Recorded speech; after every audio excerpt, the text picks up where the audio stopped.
মুখে সাক্ষাৎকার জল্পনা ছড়াচ্ছে আপনি দল পরিবর্তন করতে পারেন। ধরুন এটা আপনারা এসব বলছেন, এই যে গাড়ি কিনেছি, গাড়ি পুজো দিতে এসেছি, ঠিক আছে? গাড়ির পুজো দেওয়ার সময় আপনারা কোথায় ছিলেন?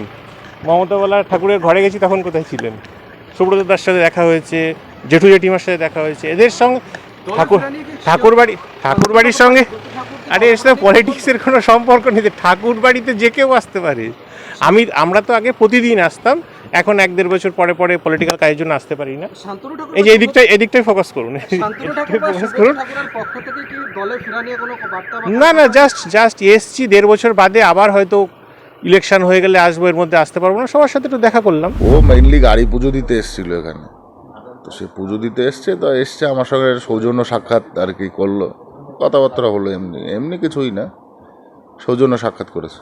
ভোটের মুখে শুধু কি সৌজন্য সাক্ষাৎকার নাকি দলে ফেরার নিয়ে কোনো বিষয়? দলে ফেরা নিয়ে ওসব নিয়ে আলোচনা হয়নি, ও মেইনলি গাড়ি পুজো দিতে এসছে, যার জন্য আমার সঙ্গে দেখা করে গেল আর কি, এই আর। দলে ফিরতে পারে এমন কোনো কিছু কথা হয়? সেটা তো ও বলতে পারবে ভালো। টু বি ভেরি অনেস্ট, উনি কারোর সাথে দেখা করেনি। আমাদের বাড়িটা মানে আমাদের সাইডটা, শান্তনু দাদার বাড়িটা ওই সাইডে, আমাদেরটা সামনে।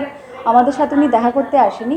যেহেতু এটা ঠাকুর বাড়ি, সবাই আসতে পারে, সবার সাথে সবার দেখা হতেই পারে, কিন্তু আমি বুঝতে পারছি না মিডিয়ার সামনে মিথ্যে কথাটা বলা কেন, মানে মিথ্যে কথাটা কেন বলে এখানে সবার জন্য মাথার মধ্যে একটা মাইন্ডে একটা কোয়েশ্চেন মার্ক থেকে যায় যে মিথ্যে কথা কেন বলে। বলতেই পারতো যে দেখা করিনি বা অন্য কিছু বলতেই পারতো, না হলে কিছু বলতে নাই পারতো, কিন্তু মিথ্যে কথাটা বলা, ওখান থেকে কোয়েশ্চেন মার্ক রাইজ হচ্ছে যে কেন উনি মিথ্যে কথা বললো এবং ওনার সাথেই কেন। যেহেতু আমরা একদিক থেকে রাজনৈতিক ধর্মনৈতিকভাবেই আমরা বলতে পারি একটা সম্পর্ক থেকে থাকে, যে কেউ আসতে পারে, কিন্তু রাজনৈতিক হিসাবে আমরা তৃণমূল করি, উনিও তৃণমূলেরই বিধায়ক, এবং তৃণমূলের দিকে না এসে বিজেপির তরফে গেছে, এটাও একটা সন্দেহজনক কথা।